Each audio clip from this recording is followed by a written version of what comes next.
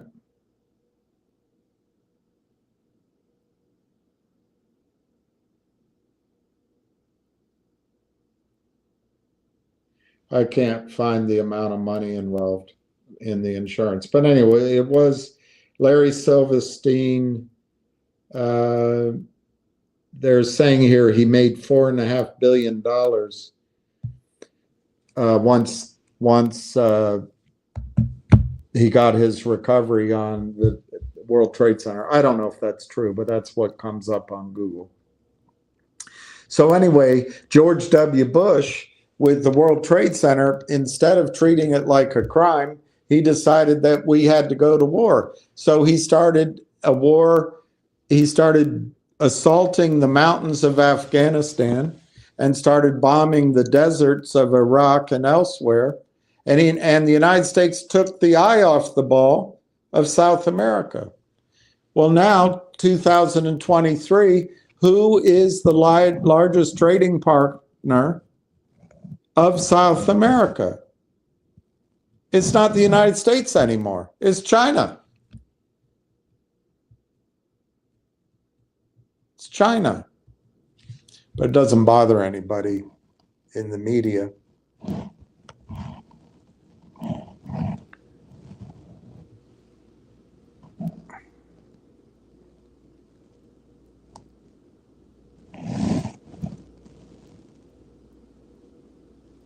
$6.7. Oh my God.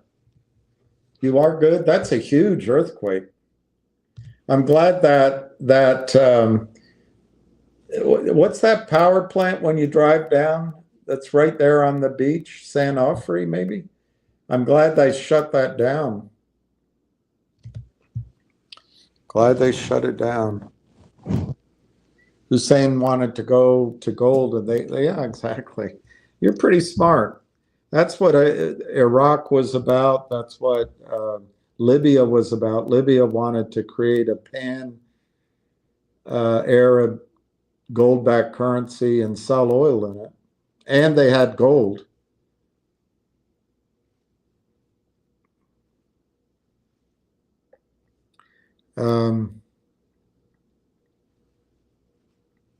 That's a terribly high. Uh-oh. Treasury yields tumble as S&P suffers death cross. That's not good. So lion of all trades might be correct, and I might be wrong. Dollar decline continues.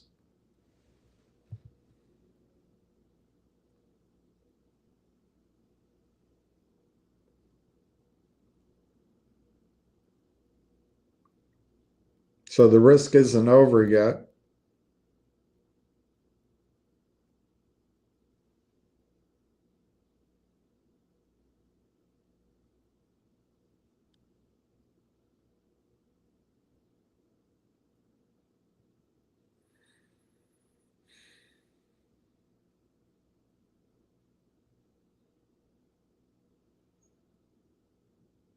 You need real ID to board domestic flights.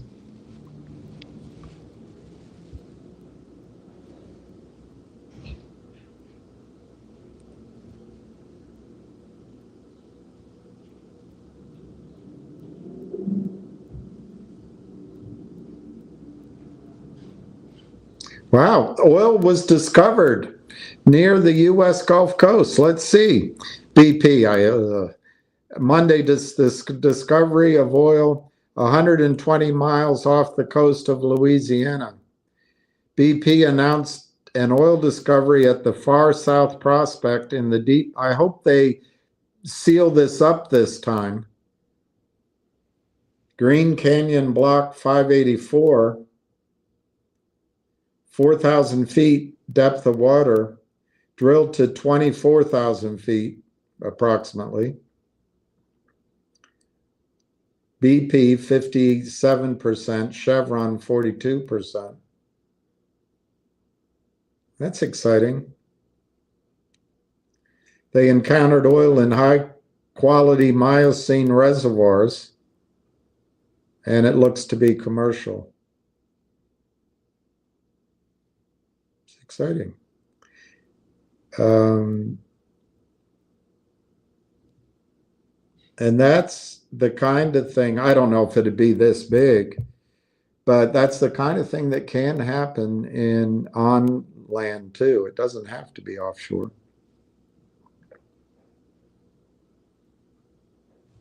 That's good news.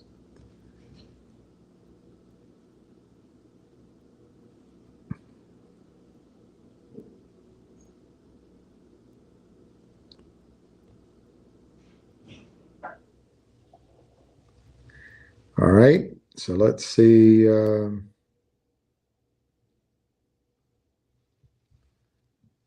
Just checking before I sign off if there's any news anywhere that matters more than the San Diego, because I'll get to that, I hope.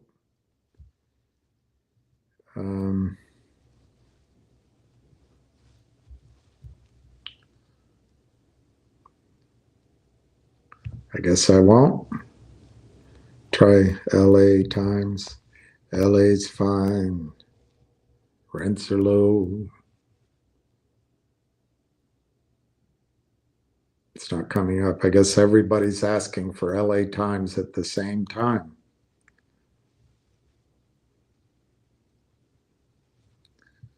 All right. I guess I'll move on from that. Go to Daily Mail. I'm not getting any. I guess everybody's checking news at the same time or something. Let me go to.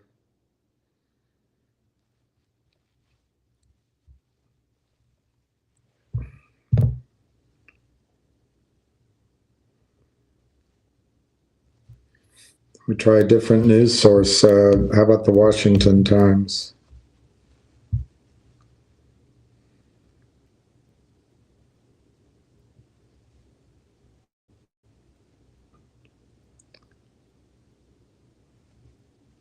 Yeah, I don't see anything on this.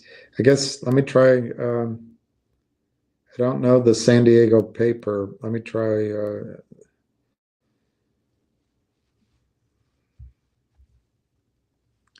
Just try it again. It's not coming up. I can't get news on that earthquake. Hey, Susan. Hey, Susan.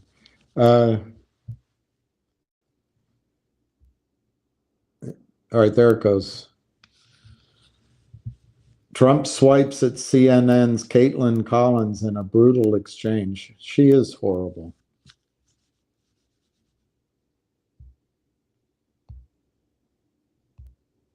I don't see, they put this earthquake way down.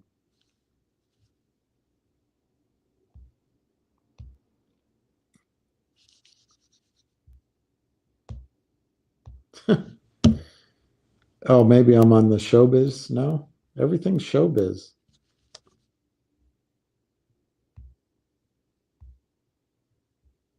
I don't see the earthquake. All right, let me try. Is it the San Diego Tribune? San Diego Tribune. Oh, San Diego Union Tribune.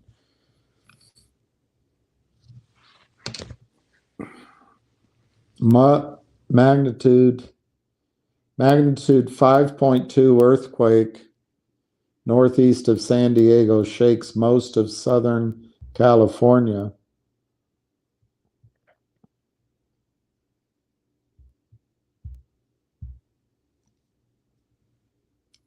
The trembler's epicenter was immediately south of the Elsinore fault zone, one of the busiest seismic zones in California. It's not going to let me. I don't think it's going to let me. I've reached my limit. It's the first time I've ever looked at it. How could I reach my limit?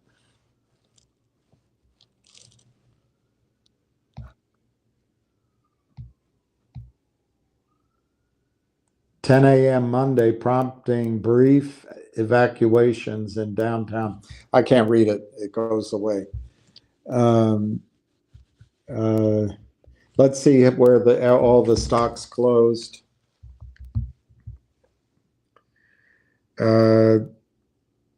G-Bucks closed down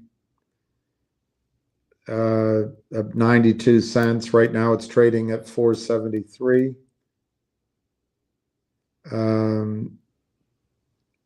It's interesting. Intel is still $20, but NVIDIA is down. And I remember suggesting to people when NVIDIA was at its highs, you could sell 10% of your NVIDIA and buy an equal size position of your overall position in Intel because of the price differential. Almost that. But Intel just sold 50% of something. So they are making a turnaround. And NVIDIA is coming to the United States. NIX is 150.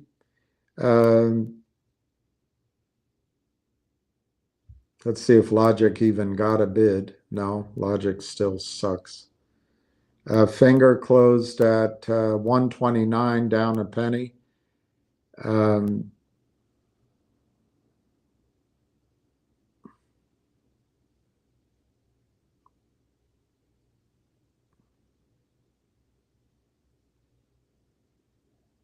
Yeah, I guess that's everything on the prices.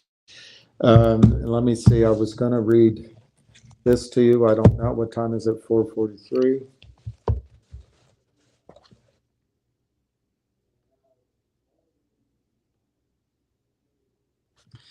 So Dr. Stephen Lieb and his wife Donna Lieb have written several books: The Oil Factor, The Coming Economic Collapse, Game Over, and China's Rise and the New Age of Gold. This book was published in 2021. He may have written a book since 2021, but he has a service at Stephen Lieb, Leeb. He's quite engaging to listen to, and I used to subscribe to his newsletter. I want to do that again.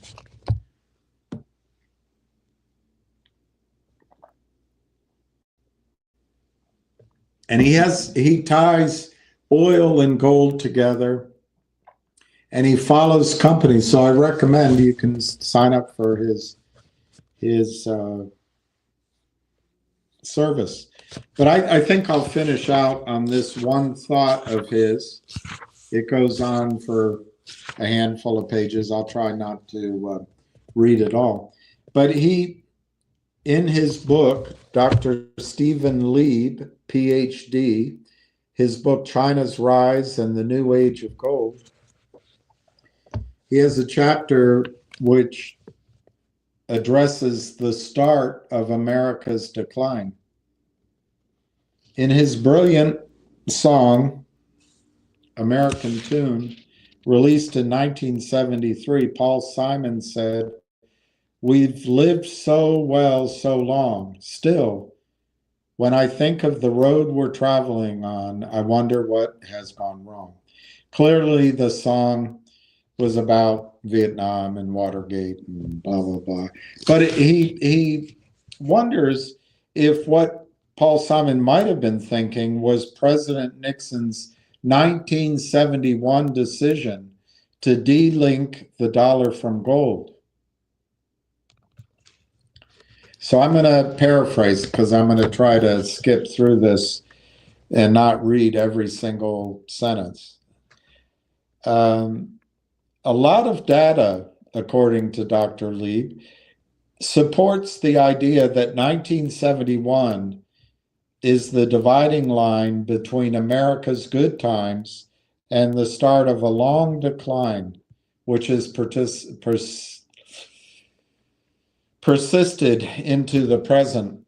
1971 is when Elvis Presley got fat, Cadillacs were big, and he would have peanut butter and jelly sandwiches delivered to him, flown in from Denver, fried. That was about the peak of oil production in the United States, too, of the cheap kind.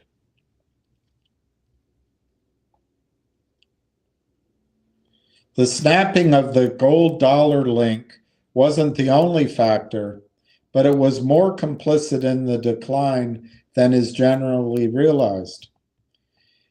The breaking of the gold dollar link helped foster an array of ills, including an unhealthy focus on short-term gratification, it caused rising income inequalities, it caused anemic productivity gains, it caused the expansion of heavy unsecured consumer debt, it caused our contorted healthcare system, and it caused the deteriorating public education.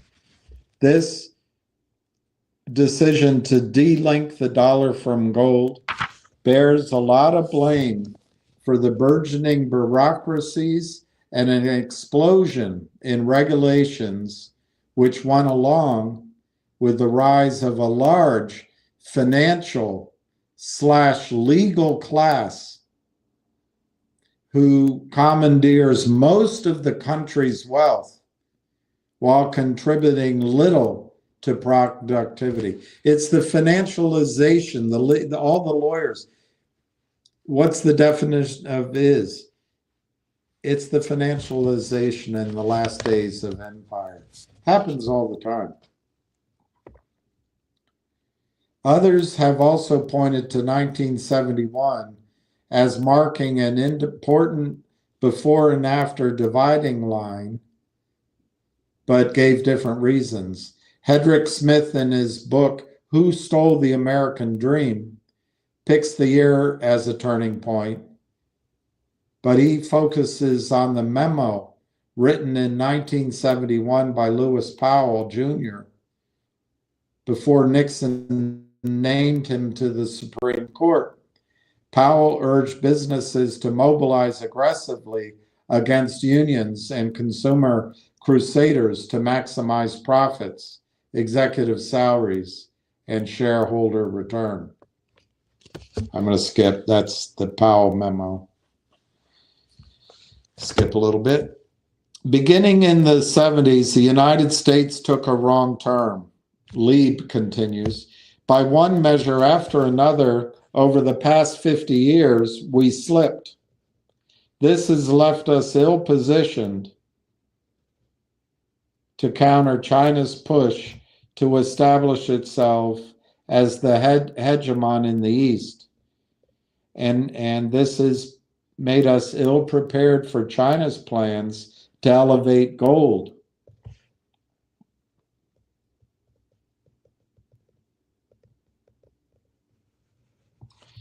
The Bretton Woods Conference created the World War II International Monetary Order and established a system, one that, by fostering global trade, would ensure peaceful relations among nations.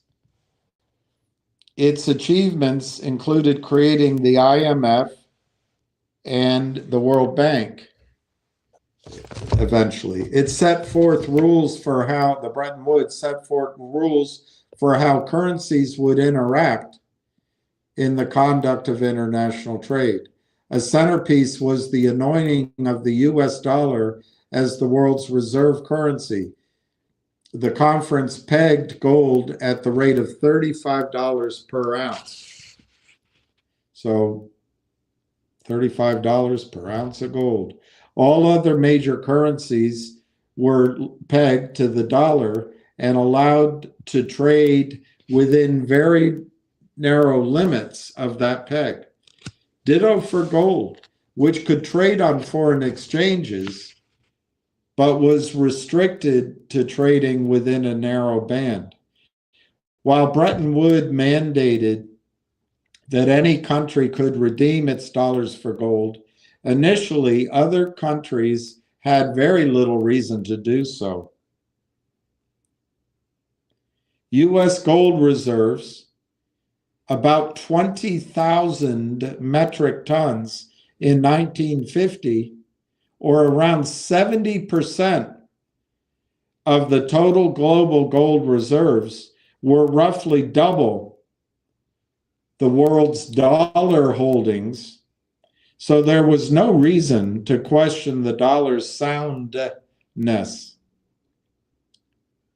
And with international trade transactions denominated in dollars, countries needed to make sure they had dollar reserves. Little less than 2 decades later, US gold reserves had declined by over 50%. Meanwhile, the dollar holdings of trading partners had grown. Germany, France, and Italy, for example, held about 25 billion in US dollars. It sounds so small today. And US reserves of gold were valued at 11 billion. So if they chose to exchange even a small fraction of those holdings for gold, they could take the entire United States gold position. In other words, by the start of the 1970s, the United States no longer had enough gold to make good on its pledge to exchange dollars for gold on request. This essentially forced Nixon to delink the dollar from the gold, which he did in August of 1971. But the dollar continued to be the global reserve currency and to enjoy many privileges thereby conferred to it, including having commodities priced in dollars. On the surface, it seemed little had changed. One change that the United States was freed of was any restraint on its fiscal and monetary activities. As long as the dollar was yoked to gold, the United States had to apply a steady hand to monetary policy in order to exchange dollars for gold at a constant rate. With gold out of the picture, the restraint vanished. We, the United States, we became like teenagers in possession of a parent's credit card. We went on a spending sprees without worrying who paid the bill. We printed dollars for anything and everything, from fighting wars to spending on social programs without needing to make difficult choices or consider longer-term consequences. The assumption was that if problems arose, we could always spend more money to fix them.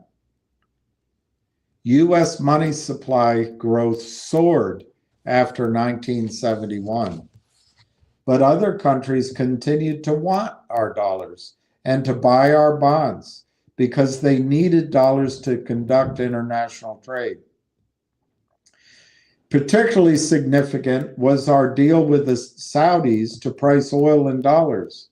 Guaranteed demand for the US dollar meant that we did not have to pay high real interest rates or worry that our debt would translate into hyperinflation, like the inflation that wrecked Argentina, for example. No other country had this quote unquote exorbitant privilege. If any country tried to print its way out of slow growth, it would have set off a vicious circle where ever higher inflation led to ever greater drops in the value of their currency. As the country with the world's reserve currency, however, the United States had a free pass. The United States could now print as much money as it needed, whether to overcome recessionary forces such as the OPEC oil embargo in 1973, or simply to fund any initiative that Congress or the president wanted to pass. All good? Not really. If the United States seemed to be having its cake and eating it too, freedom from fiscal and monetary restraint did actually come at a cost. Over the years, this has proved to be profoundly corrosive. Most basically, it has led to the triumph of short-term gratification over long-term planning, a distortion that has rippled throughout the economy and society and left us increasingly vulnerable, even as seemingly we have remained the king of the mountain. By all economic indicators, the decades between World War II and the 1970s were a golden age for the United States. Between 1949 and 1973, productivity in the United States grew at 2.6 annually, which roughly matched growth in real compensation. Thanks to the magic of compounding in those years, basically the 20 years, a little bit more from 1950 onward, both productivity and real incomes advanced by 90%. It was a time of optimism, forward thinking, can-do spirit. In those years, America could commit to grand long-term projects with multiple benefits for the country as a whole. The interstate highway system resulted from the Federal Highway Act of 1956. The legislation authorized construction of 41,000 miles of highways and allocated $26 billion, more than $500 billion in today's dollars, to pay for it.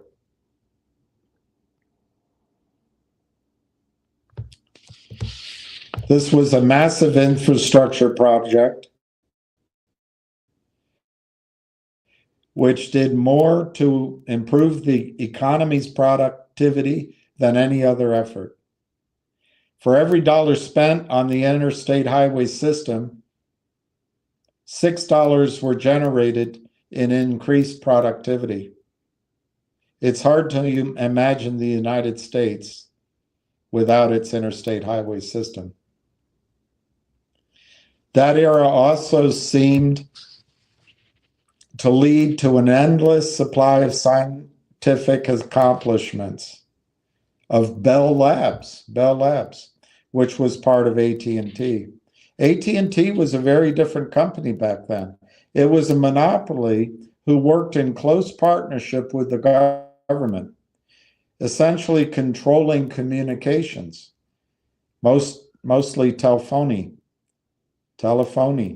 throughout the United States. It was vertical and it was a horizontal monopoly, with its Western Electric subsidiary manufacturing much of the United States' communications gear. Operating under the aegis of Western Electric, Bell Labs functioned as an independent research organization. Its projects ranged from the practical to theoretical, and it worked with the Defense Department. It became the greatest incubator of research ever. Bell Labs was responsible for the transistor, the laser, the internet, superconductivity, and much more. Bell scientists won many Nobel Prizes, including one for the Big Bang Theory. Software developed by Bell scientists, I don't know what's wrong with me, the progenitor of today's software. Information theory, which is the backbone of all our information technologies, came from Bell scientist Claude Shannon of MIT. Our space program used a lot of Bell Labs technology. Bell Labs was why we were able to catch up to and surpass the Russians in space.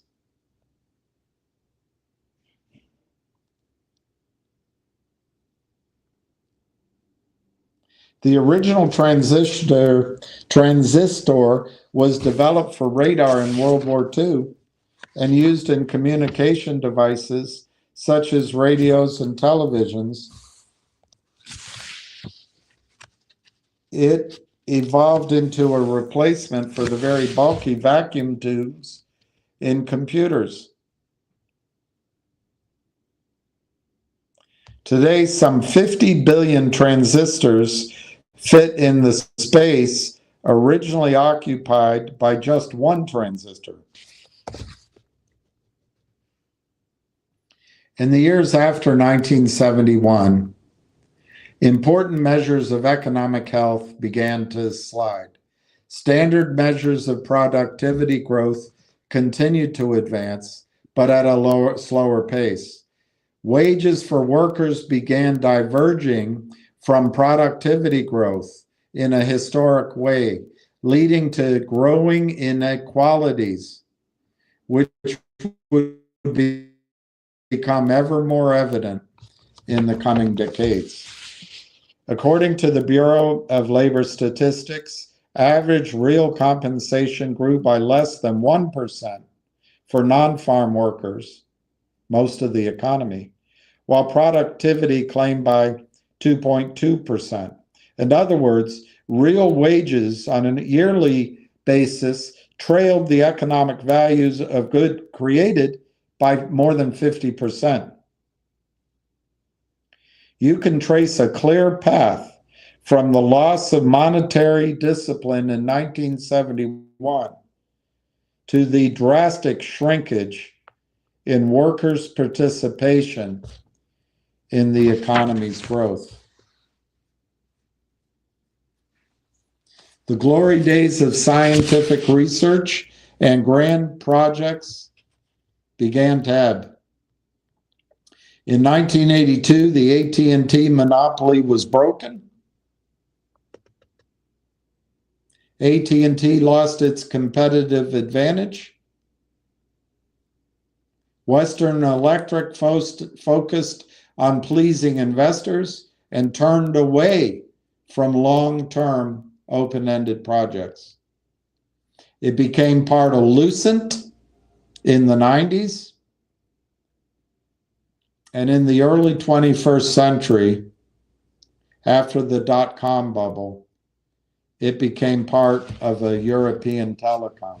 Today, Bell Labs is a shadow of its former self, and it no longer belongs to the United States. As for grand infrastructure projects, it's fair to say we never again attempted anything remotely comparable to the interstate highway system. We're not even maintaining the infrastructure we have, including our highways. Today, the overwhelming bulk of new infrastructure created in the United States originates within the private sector, and it is not geared toward improving overall public welfare. If 1971 marked a distinct dividing line, though, it didn't come out of the blue.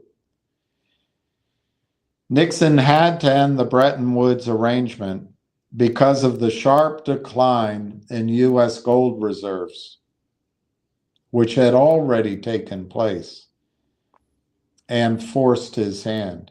The decline had started as early as 1960 when John F. Kennedy was elected president, promising lower interest rates and more government spending on social programs. Investors started to anticipate more dollar printing in the context of a supply of gold which could not keep pace.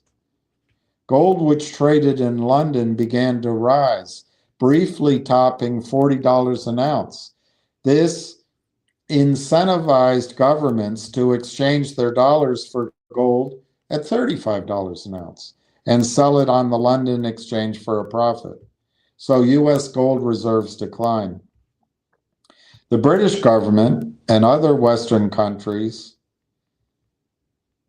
managed the situation by selling their own gold reserves when prices moved above $35, $20 an ounce. And they bought when prices traded below $35.08 an ounce. This began to attract arbitrageurs. In the to the late 60s, the situation worsened sharply as spending rose on the war effort in Vietnam and President Johnson's Great Society programs. Inflationary pressures began to build. There was no escaping that for the dollar, which was fixed at $35 to an ounce to gold, and the dollar became overvalued. As dollar printing accelerated, so did outflows of gold. With the election of Richard Nixon, the United States effectively gave up any efforts at restoring discipline to protect the gold standard.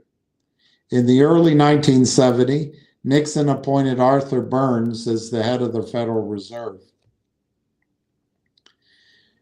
Though the Fed was supposedly an independent body, Nixon relentlessly pressured Burns to do nothing which would cause unemployment to spike.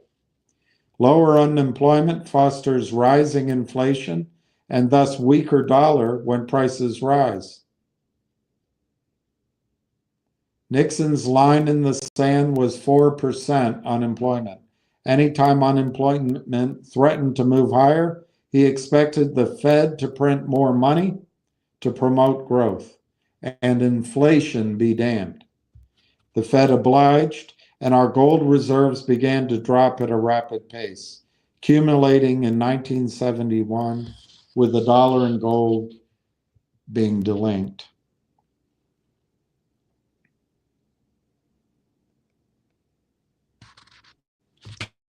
I'm going to skip healthcare. I am going to skip healthcare, but he says healthcare just got ruined. And then trailing in education. I'm going to skip that as well. Lagging wages, rising bureaucracy. Lack of fiscal discipline has shown up in the overall economy, not just in specific sectors such as health and education, which I skipped. A basic measure of economy's health is labor productivity, worker output per hour. Rising productivity lets workers earn more without causing inflation.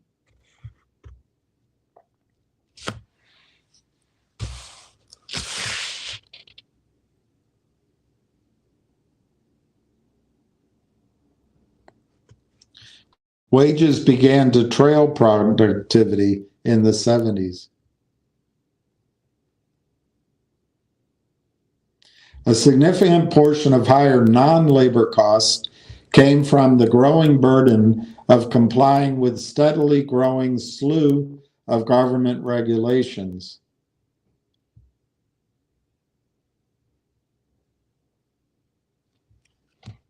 I'm going to skip a lot of this.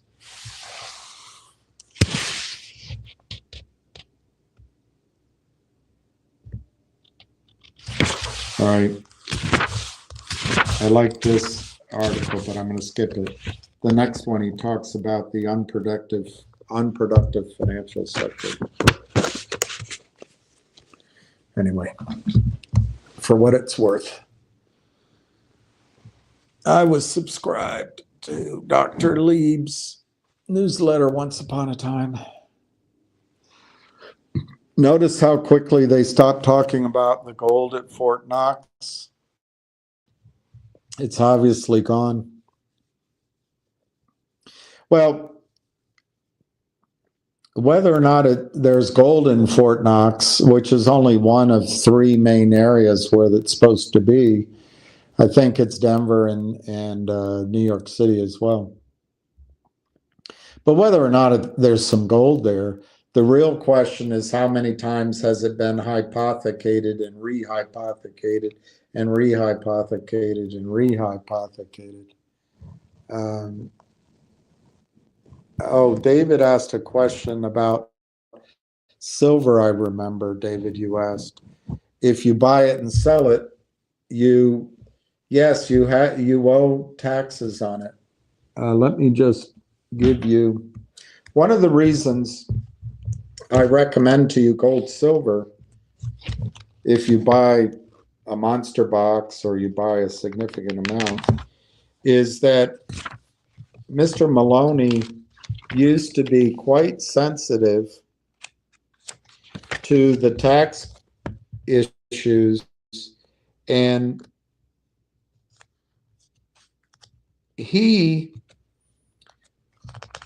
there was room for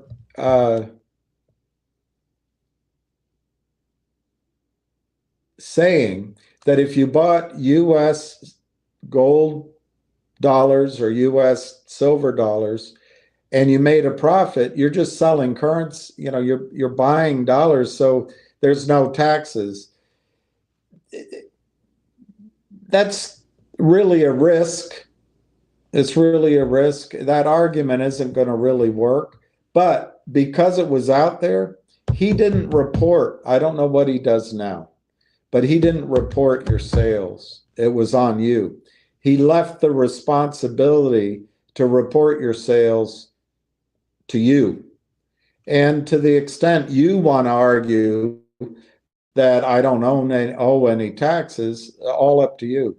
And that's one of the reasons I don't know what he does now. But what Mike Maloney in his most recent book says, when you sell, if you are a U.S. citizen, when you sell gold and silver,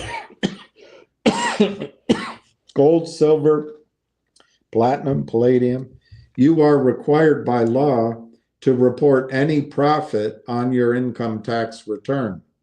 If you sell gold or silver in your IRA, the custodian has to report it on such and such form. If you're not a U.S. citizen, you go through your own country.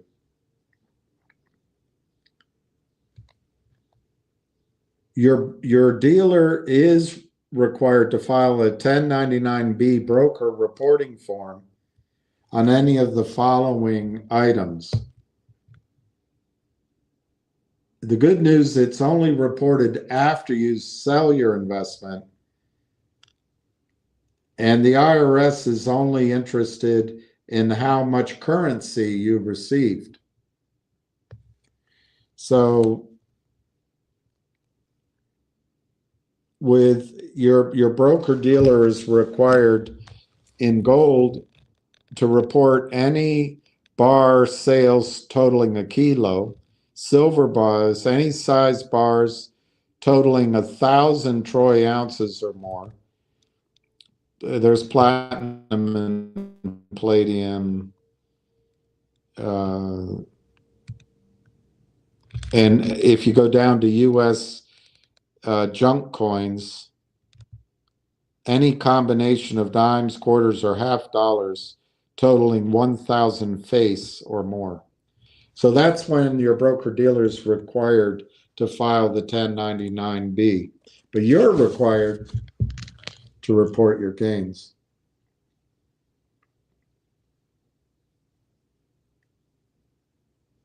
So even if, now this is where I just told you, and this is one of the reasons I recommend him.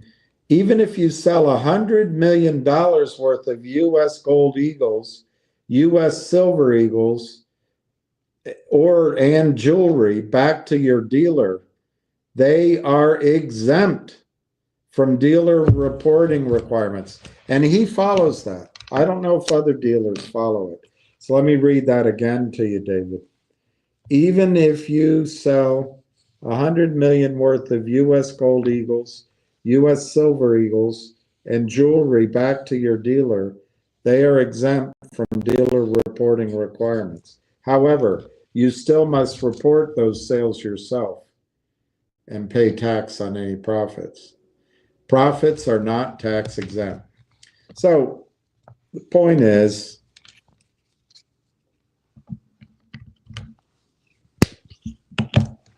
the United States taxes the gains, but in US Eagles and jewelry for that matter, it's on you to report it. He finishes by saying, if you choose to play cat and mouse with the government, it will serve you well to remember who is the mouse.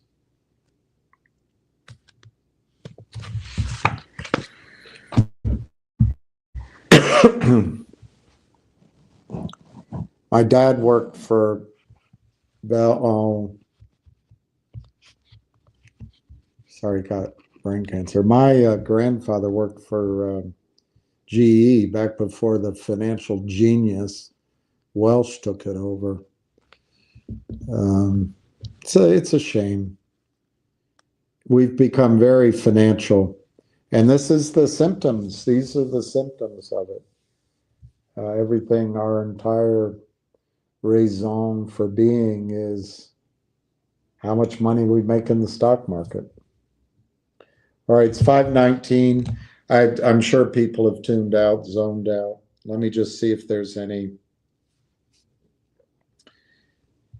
update on anything.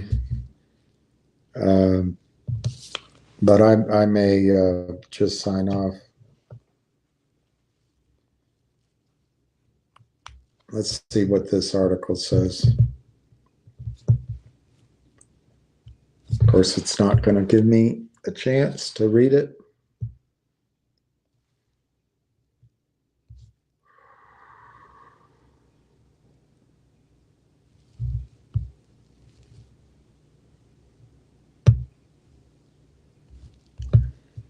I don't know how to get into that article. I don't know how to get in there. So I can't do it. Let's just see how G-Bucks is trading, if at all. I can't get a quote. So that's about it. All right, I'm going to sign off. I have to return a couple of phone calls. Again, I apologize for, I guess, being off track, but I don't want to change what I said or what I stood for. But my purpose isn't to annoy you. I just want to change things. And I think the first thing we have to acknowledge is there's a group of men. I don't think it's that many. If you go from the guy down on that island in Florida to the guys trading in Florida up to Toronto with the Anson funds into Germany, down to the Cayman Islands, to the Hurries in Arizona, to to the guys that control the big funds. It's not many people. Like I say, I doubt if you really got going, the people that make the decisions, it's probably less than 1,000 people who are just destroying market caps. There's plenty of other people that just go along with it. But I'd like to see it change. And so I get a little forceful in describing it. And then people say, oh, change the subject. And as it relates to the murder of people in the Middle East, I think there's a lot of people that wish that someone had spoken out about the murder of people in and around Germany and Poland 80 years ago. And I'd like to think I would have been one of the ones speaking out, but I get scared challenging whatever goes on because there does seem to be a battle for good and evil in the world. And we're taught, or I have been taught, that that battle goes on at every point in time, every point spatially, in your brain, in your heart, in all human beings, the battle of good and evil. And um, it's like that show with the, was it with the Tribbles? But that show on Star Trek where the strength of the alien would grow with the hatred and the anger and the fighting. And the it's like with evil, maybe that, I don't know. I'm not a theologian, but maybe it gives power to something. But if we focus on peace and we focus on as much as possible loving each other, I think it's very hard for humans to love each other. That's one of my proofs of God's existence because I can't love everybody, but I can try to, or I can pray for it, but it's very hard without alcohol. Oh my gosh, it's extremely hard to love everybody. And then alcohol goes too far, you get in fights with everybody. So um, thank God, God loves everyone. But I do pray for peace in the world, and I think we can have peace. I don't think we have to go to war with each other. I don't think we have to hate each other. And I think there's plenty of resources and land to live together.